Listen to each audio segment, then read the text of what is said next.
인간의 반응의 문제 이전에 하나님의 진노와 하나님의 심판으로부터 우리를 건져낼 수 있는 유일한 방편은 오직 그리스도 예수의 은혜밖에는 없다라는 거예요. 그렇게 아름다운 선교의 보고를 마친 그 안디옥 교회 안에 이제 새로운 하나의 문제가, 예상하지 못했던 어떤 문제가 지금 새롭게 제기가 된 것입니다. 우리가 이 안디옥 교회가 이제 이런 문제를 지금 풀기 위해서 가는 이 상황 속에서 이 문제 자체도 한번 생각을 해봐야 될 뿐더러요, 우리가 이 문제가 어떻게 풀리느냐 하는 것을 보면서 우리에게 주시는 하나님의 뜻을 우리가 깨닫기를 원하는 바가 있습니다. 바울과 바나바가 교회의 전송, 안디옥 교회의 전송을 받고 베니게, 페니키아 지역입니다. 시돈과 두로가 있고 그 지중해 연안 쪽에 그 넓은 지역, 페니키아 지역인데, 그 페니키아 지역과 사마리아 여러 성들, 그 지역들에 있는 교회를 다니면서 지금 어떻게 하고 있습니까? 그 페니키아와 사마리아 교회, 여러 교회들의 형제들을 어떻게 했다고요? 기쁘게 하더라라는 것입니다. 그냥 기쁘게 하는데 그냥 기쁘게 합니까? 크게. 문제와 다툼도 적지 않았지만 그 문제와 다툼보다 더 큰 기쁨으로 이 베니게와 사마리아에 있는 교회들을, 성도들을, 그 형제들을 크게 기쁘게 하면서 올라가고 있는 거예요. 오늘 우리 이 시대에 우리가 가지고 있는 신앙적인 상당히 큰 위기가 있다면, 신앙의 일들, 우리가 지금 해나가고 있는 여러 신앙의 일들이 예수 그리스도의 일이 아니라 한 개인의 일이 되거나 한 교회의 일이 되거나 한 단체의 일처럼 여겨지고 있다는 것이, 우리가 하는 일이 예수 그리스도의 일이라고 하는 것을 놓치고 있다는 거예요. 그래서 한 교회가 한 교회나 한 개인이나 한 단체가 아픔을 느끼면 그게 내일처럼 아파해 주는 게 아니고 내일로서 아파해야 되는 거거든요. 왜냐하면 우리는 그리스도 안에서 모두가 하나이기 때문에. 그리고 한 교회가 정말 잘 되고 있다라고 하면, 아, 그리스도 예수의 교회가 이렇게 복음에 있어서 하나님 나라의 영광을 위하여서 잘하고 있구나 하면서 우리의 일로서 같이 기뻐하는 그 마음이 우리 가운데 필요하다라는 거예요. 우리가 굉장히 파편적으로 정말 나랑 상관없는 어떤 일로 그렇게 여긴다면 우리는 아직까지도 무엇을 모르는 사람들이냐면 예수 그리스도의 나라의 원리에 대하여서, 그 법칙에 대하여서 우리가 모르고 있는 일이라는 것입니다.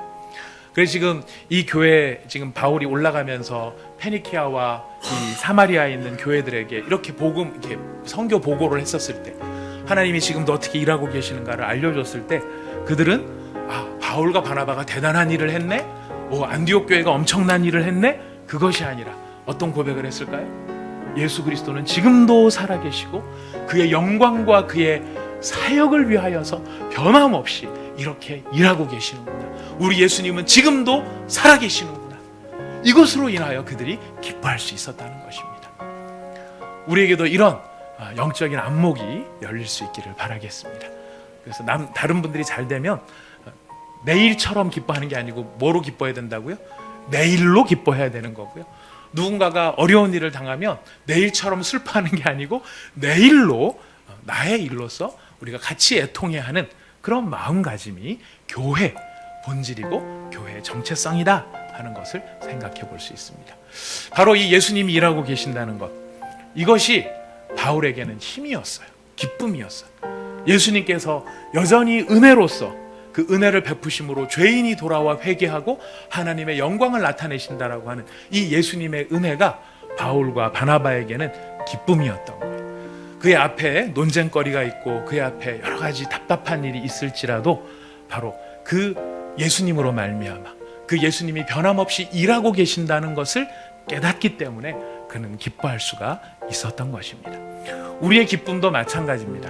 우리 사랑하는 성도님들, 일상의 삶 속에서 여러분들 무엇으로 인해서 힘을 얻고 무엇으로 기뻐해야 하는 것일까요? 우리가 예수님을 의지하고 예수님을 신뢰하고 예수님의 은혜가 우리 가운데 있다는 것을 확인하기 때문에 그 은혜가 우리에게 힘이 되는 것이고 우리에게 기쁨이 되는 것이고 우리에게 위로가 되는 것입니다.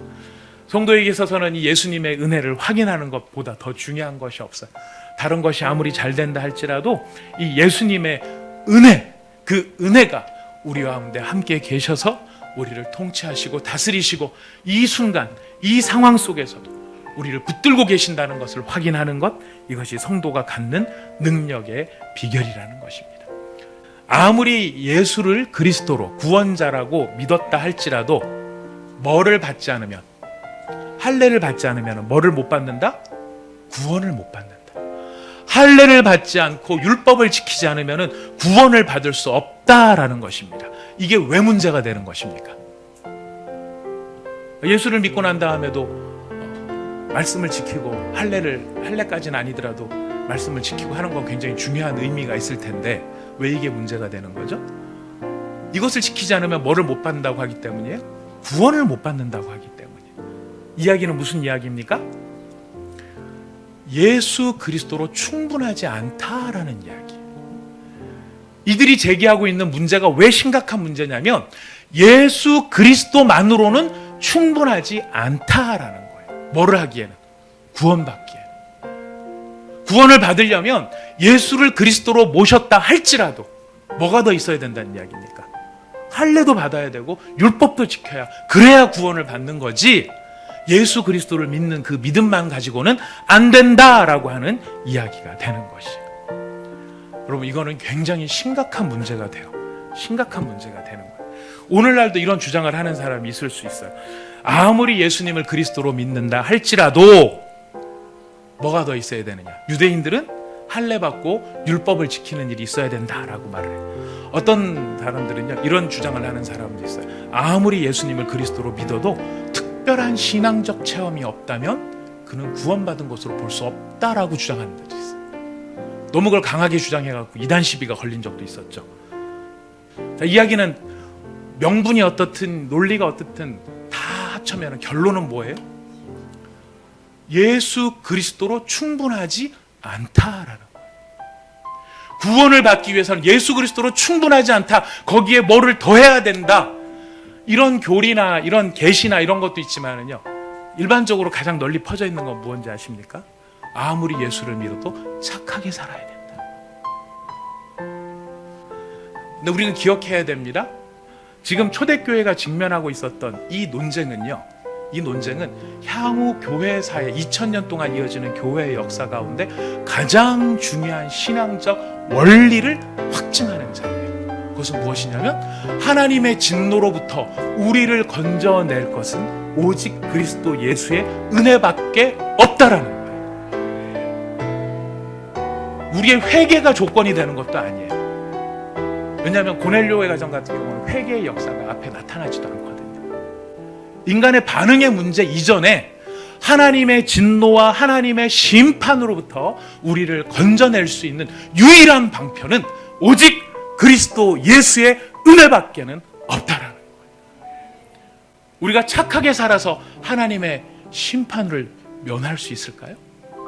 그럼 애시당초 예수 빼고 착하게 살으라고 하면 되죠. 그잖아요? 착하게 사는 것의 가장 절정은 율법이에요. 율법을 그대로 준수하면서 살아가는 삶 이상으로 착하고 선한 삶 여러분 없습니다. 그러면 그냥 예수 빼고 율법 지키라고 하면 되는데 왜 거기다가 예수를 끼면서 또다시 착하게 살아라는 이야기를 하는 것일까요? 그것은 무엇을 모르기 때문이냐면 우리의 죄가 얼마나 심각하고 무서운 것이며 그 죄를 향한 하나님의 진노와 심판이 얼마나 무겁고 막중한 것인지를 우리가 깨닫지 못하기 때문에 그 하나님의 심판으로부터 내가 이렇게 좀 착하게 살면 내가 건진받을 수 있을 정도 되겠지라고 착각하기 때문에 벌어지는 일이라는 것입니다. 우리가 그 하나님의 진노 앞에서는 나의 의라는 것이 얼마나 누더기와도 같은지, 내가 가지고 있는 선이라고 하는 것이 얼마나 아무것도 아닌지 그것을 적나라하게 깨닫게 된다는 것입니다.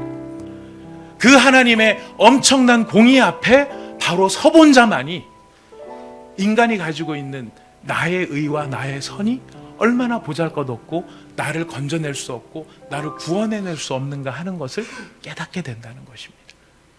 그 깨달음이 있을 때 비로소 우리가 무엇에 대한 감격이 찾아오느냐면 그리스도 예수로 말미암은 그 은혜가 얼마나 놀라운 은혜이며, 그 은혜 없이는 내가 감히 하나님 앞에 설 수도 없고, 그 은혜 외에는 내가 자랑할 것이 없고, 그 은혜 외에는 내가 다른 사람들 앞에 내어놓을 것도, 하나님 앞에 내어놓을 것도, 다른 사람한테 왜 이렇게 못하느냐고 질책할 것도 아무것도 없다는 것을 깨닫게 된다는 것이.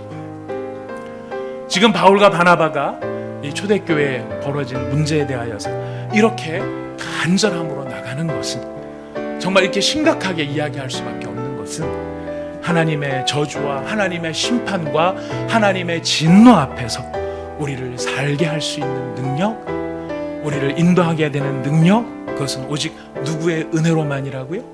예수의 은혜로만이라는 것입니다.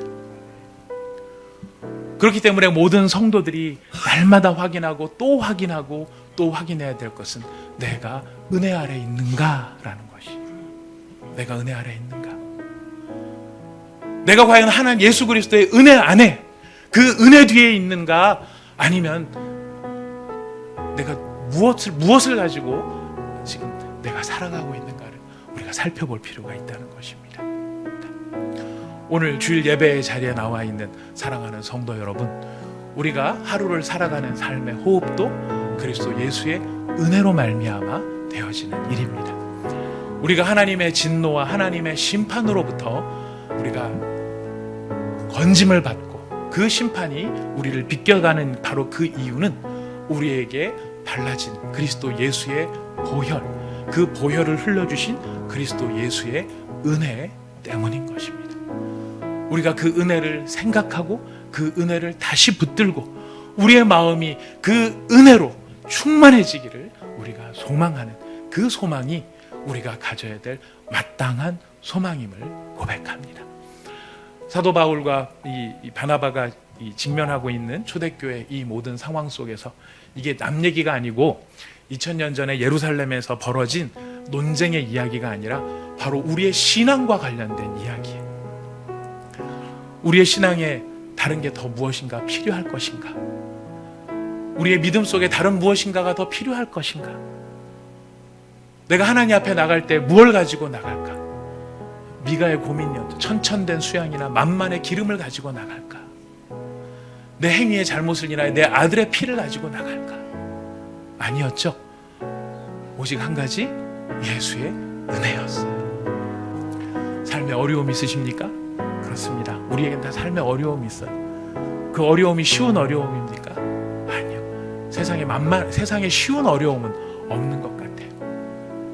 그 은혜가 우리 가운데 지금도 역사하고 있기 때문에 우리는 해답 없어 보이고 소망 없어 보이는 그 상황 속에 좌절하거나 낙심하거나 낭망하지 않고 처음으로 돌아갑니다. 바울처럼 가는 곳마다 그 형제들에게 큰 기쁨을 전달해 줄 수 있는 그 힘, 그것이 바로 예수 그리스도의 은혜인 것입니다. 이 은혜가 여러분에게 충만합니다. 은혜를 새로 받아야 되는 게 아니고요, 이미 예수님은 은혜를 쏟아 부어주고 계세요. 우리가 너무 정신이 없고 마음이 딴 데 팔려 있다 보니까 그 은혜를 은혜로 못 느끼는 것 뿐이지요. 예수님께서는 이미 은혜로 부어주고 계십니다. 무엇으로 알 수 있어요? 약속의 말씀이에요. 내가 세상 끝날까지 너희와 항상 함께 있으리라. 우리 온사랑의 성도들의 마음의 눈이 활짝 열리고 밝아져서 나를 도우시고 내게 힘주시고 나를 능하게 하시는 바로 그 하나님의 은혜가, 예수님의 은혜가 내게 있음을 확인하면서 그 은혜로 말미암아 우리 다시 일어날 수 있는 저와 여러분이 될 수 있기를 부탁드리겠습니다. 우리 같이 함께 기도하겠습니다.